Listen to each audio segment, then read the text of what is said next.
Tenemos con nosotros a Juan Caldés, que es coordinador de la European Jewish Association, que en este caso es una organización con sede en Bruselas que representa a las comunidades judías en Europa. Su objetivo es defender la libertad religiosa, combatir el antisemitismo y fortalecer los vínculos entre las comunidades judías del continente. Shalom, querido Juan. Shalom, querida Rafaela, muchas gracias por la invitación y muy buenas tardes. Bueno, es un placer tenerte con nosotros en Vivir Bien y sobre todo poder entender las actividades que hacéis desde la asociación y también la situación general de las comunidades judías europeas. Sobre todo me gustaría empezar, Juan, preguntándote ¿cuál ha sido el impacto del atentado de Hamás del 7 de octubre y cuáles son los retos en materia de seguridad que se enfrenta la comunidad judía y también la ciudadanía en general? Bueno, en primer lugar, decir que el 7 de octubre oficialmente ya está en nuestro calendario, en el calendario judío, como uno de los días más fatídicos en la historia de nuestro pueblo. Ha marcado un antes y un después, porque al final fue la mayor masacre que se perpetró contra el pueblo judío desde los tiempos de la Shoah, desde hace 80 años, desde los tiempos del Holocausto, que por proporción la gente tiene que entender lo que fue aquello en una población tan pequeña como es Israel, que hubiera sido el equivalente a 50.000 muertos en un solo día en Estados Unidos. Y a partir de ahí el impacto que ha tenido en la diáspora para los judíos como yo ha sido muy duro, especialmente los que estamos en primera línea combatiendo el antisemitismo. Para darte un ejemplo, en Bruselas, por ejemplo, nuestra sede que tenemos ahí, tenemos seguridad desde el 7 de octubre porque hubo un aviso de un paquete bomba, hemos tenido varios sustos, en las sinagogas se ha refortalecido aún más la protección policial o del ejército en según qué países para ir a tan solo rezar, y en los colegios judíos, por supuesto. Entonces, bueno, la situación ha cambiado drásticamente para peor, desgraciadamente, sobre todo en lo que vendría a ser en el este de Europa está mucho mejor que en el otro frente de Europa y bueno, la situación ha cambiado radicalmente y tenemos ahora que enfrentarnos a una situación que pensábamos que era algo del pasado y que desgraciadamente tenemos mucho trabajo por hacer a la hora de combatir esta enfermedad que sigue acarreando 2000 años de historia. ¿Y qué valores o prácticas dentro del judaísmo pueden ayudar a las personas a encontrar equilibrio y bienestar en su día a día? Bueno, para mí, como persona judía, por encima de todo está el Shabbat. Y yo creo que hay mucho desconocimiento con lo que es el Shabbat. Yo creo que la gente por encima, cuando escucha la palabra Shabbat, piensan en el día del descanso, o en el Sabbath, el sábado, y ya está. Y ese es el comienzo de el Shabbat, es la festividad judía más importante que celebramos, independientemente de la observancia religiosa. Hay gente que la celebra de una manera muy ortodoxa, hay gente que ni la celebra, o que hay un punto intermedio.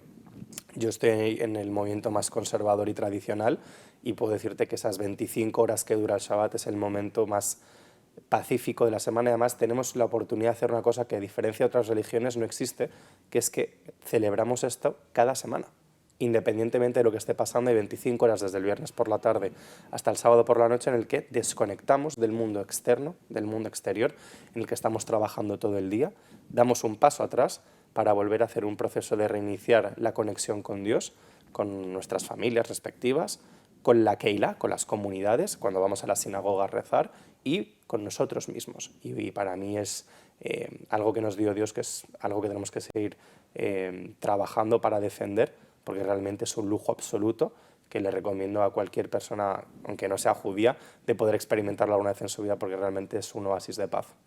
Sin duda, y además yo creo que también se ha trasladado el concepto del Shabbat a las comunidades en general, porque al principio, ¿no?, en la revolución industrial, que querían, bueno, que las personas trabajaran 24 horas al día, todos los días de la semana, y creo que el pueblo judío fue el primer en establecer este descanso del fin de semana también, ¿verdad? Y del Shabbat. Bueno, y no solo eso, si te fijas desde un punto de vista histórico, ya al final la halajá, que es la ley judía, 3000 años de historia que tiene, ya desde los tiempos también de la esclavitud, cuando fuimos esclavos en la época de Egipto, durante más de 300 años, en la que ahora en 2 semanas ya estaremos celebrando la Pascua judía, que es uno de los momentos más importantes de la historia de nuestro pueblo, cuando nos consideramos como nación cultural y nacemos como nación cultural en ese éxodo hacia la libertad, ya también estaba estipulado que tenía que haber un día del descanso en el que se abogaba incluso en los tiempos de la esclavitud, o para que la gente entienda que al final hay que entender el contexto histórico. Claro. También los que tenían esclavos dentro de, que evidentemente nadie puede defender esto en el siglo XXI, en aquel momento también tenía que haber 25 horas de descanso para el esclavo. Esto es algo muy revolucionario teniendo en cuenta que estamos hablando de una religión que tiene más de 2000 años de historia. Entonces creo que hay que entender el contexto desde una posición correcta en el siglo XXI y darse cuenta que eso fue una revolución en su momento y luego ya, bueno, en Europa hemos llegado hasta tener un fin de semana de 2 días y, bueno, hemos ido avanzando en todo lo que es esa materia de derechos progresivamente. Sin duda. Bien, Juan, ¿cómo logran las comunidades judías en Europa mantener sus tradiciones vivas sin perder conexión con la sociedad que están inmersas? Es que la clave es la integración, pero no la asimilación. Esto es muy importante, porque la gente esas dos palabras las suele confundir muy fácilmente. La asimilación es cuando dejas por completo tus raíces. Yo creo que es muy importante saber dónde está uno, pero entendiendo de dónde venimos. Entonces, está estipulado el halajá, en la ley, en nuestra ley, en la ley judía, que uno tiene que ser leal al país donde reside, donde ha nacido, que no es incompatible con seguir anclado en una serie de tradiciones que llevamos respetando y cuidando durante más de 2000 años. Entonces uno puede estar sumamente integrado en la sociedad, en este caso, judío europeo como soy yo, judío sefardí, español, sefarad, la casa de España en hebreo, población junto a la ashkenazí más grande del mundo. Estar plenamente integrado en la sociedad en la que yo vivo, en la que me desarrollo como persona y al mismo tiempo no asimilarme y seguir manteniendo una serie de cosas como he mencionado antes, como el Shabbat, la Kashrut, que es nuestra forma alimenticia de comer. Unos dicen la dieta, no es una dieta, pero es la forma en la que comemos, nuestras festividades judías, los Hagim.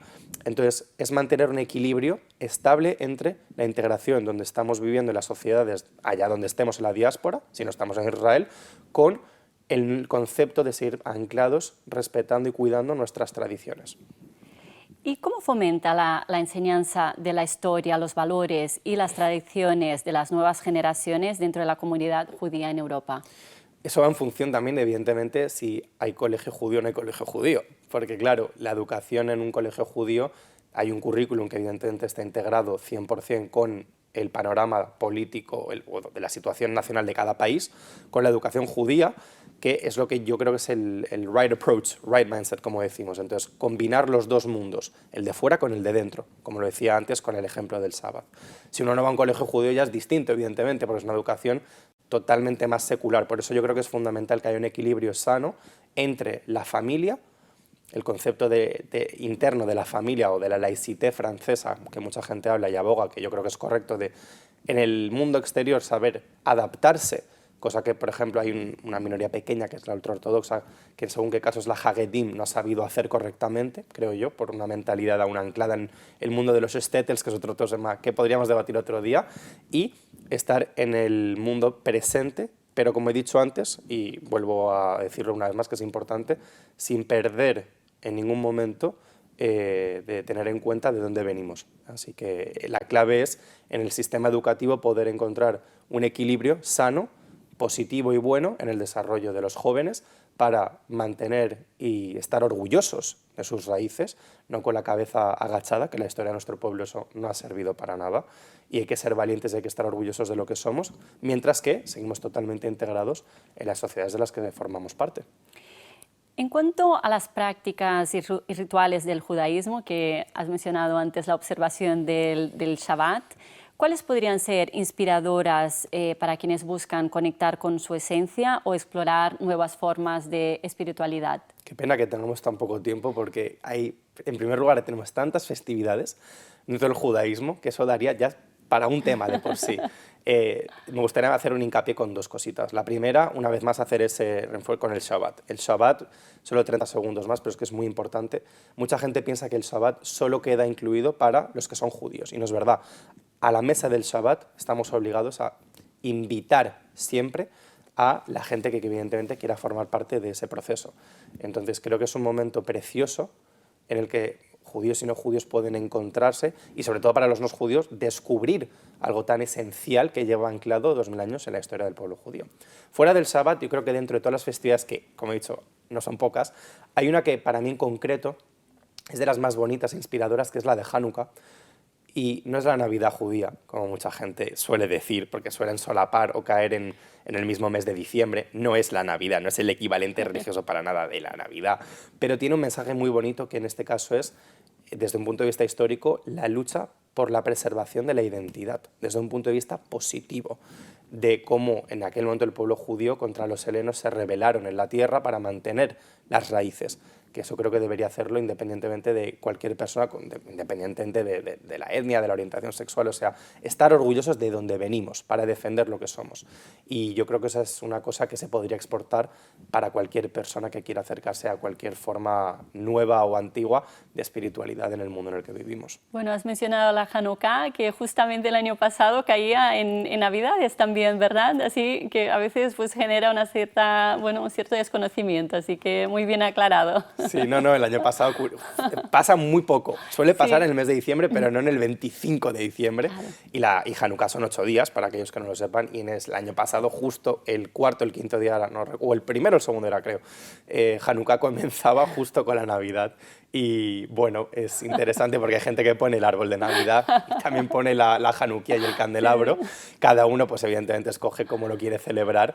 Al final lo más importante es que la religión tiene que ser vista siempre desde un punto de vista unificador, transformador, pero en el que tengamos que unir y no dividir fuerzas, porque al final yo creo que el mensaje principal de las religiones, independientemente de las abrahámicas o de las politeístas, es de hacer de este un tikkun olam, como decimos en el mundo judío, un mundo mejor y más justo. Sin duda, es un concepto que me fascina, el del Tikkun Olam, y además, bueno, tenemos un apartado en el programa de mejorar el mundo, en este caso con la doctora Blanca Navarro. Así que, bueno, seguro que haremos algún debate y bueno, invitaremos también a otras personas de la comunidad para que se pueda conocer de forma más extendida. Bien, ¿cómo las comunidades judías en Europa se organizan para apoyarse mutuamente y afrontar los desafíos actuales, sobre todo el auge del antisemitismo?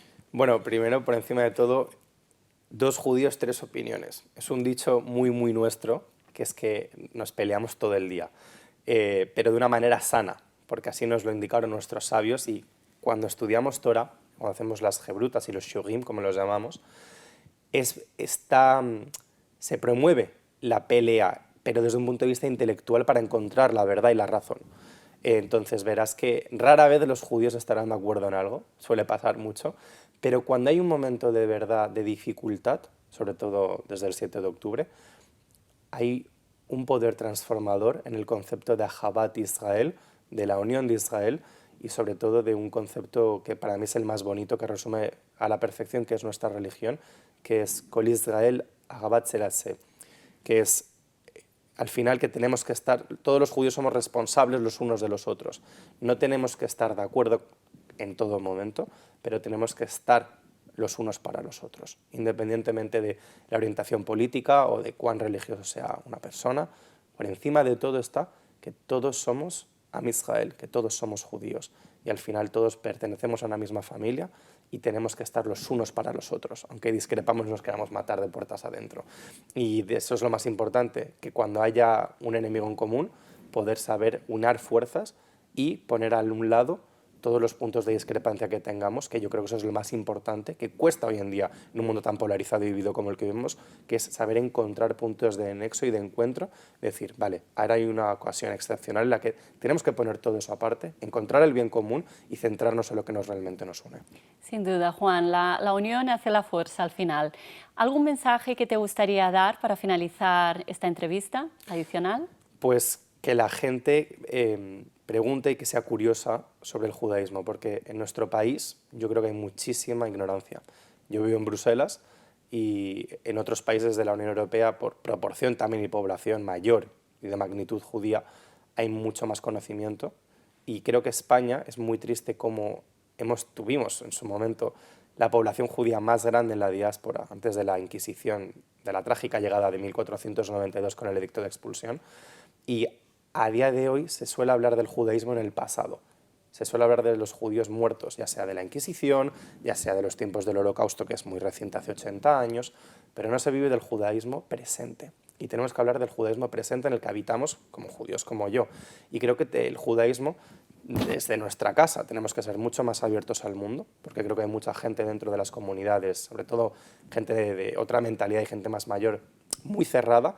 Yo creo que es importante abrirlo, porque así podríamos combatir todos los estereotipos que hay alrededor de nuestra relación, de nuestra religión, porque creo que muchas veces el antisemitismo, evidentemente que existe en casos absolutos de odio que se pueden ver, pero también va muchas veces de la mano del desconocimiento y de la ignorancia o de cosas que hemos escuchado. El judío controla Hollywood, el judío controla los medios de comunicación, el judío es demasiado capitalista, el judío es demasiado comunista, el judío es demasiado de derechas o de izquierdas. Nunca somos buenos, lo suficientemente buenos.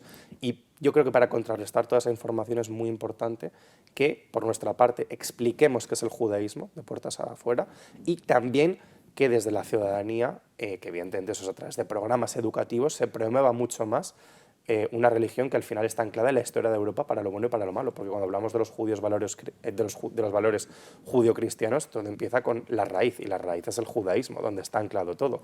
Entonces el mensaje principal es que la gente no tenga miedo a conocer al judaísmo, que se dejen a un lado los estereotipos, que se acerquen, y así poder todos de una manera conjunta construir un mundo mucho mejor, como he dicho, nuestros principios de Tikkun Olam, de hacer de este mundo mucho mejor y más justo para todos. Bueno, Juan, ha sido un placer tenerte en Vivir Bien. Yo creo que has dado un mensaje que actualmente es muy necesario y que sobre todo hay que acabar con la ignorancia en contra del judaísmo y también el antisemitismo. Sobre todo hemos de tener una memoria histórica y que los errores no se repitan. Por supuesto. Así que bueno, será un placer. ¿Qué te parece si vuelves a Vivir Bien y seguimos hablando sobre estos temas que creo realmente que son fundamentales ahora mismo? Encantado, además siempre tengo una buena excusa para volver a Barcelona, que es una ciudad muy bonita, así que con muchas ganas de volver muy pronto. Bueno, será un placer. Hasta pronto. Muchas gracias, hasta pronto. Gracias. Bien, queridos telespectadores, nos vamos un momento a un pequeño consejo publicitario.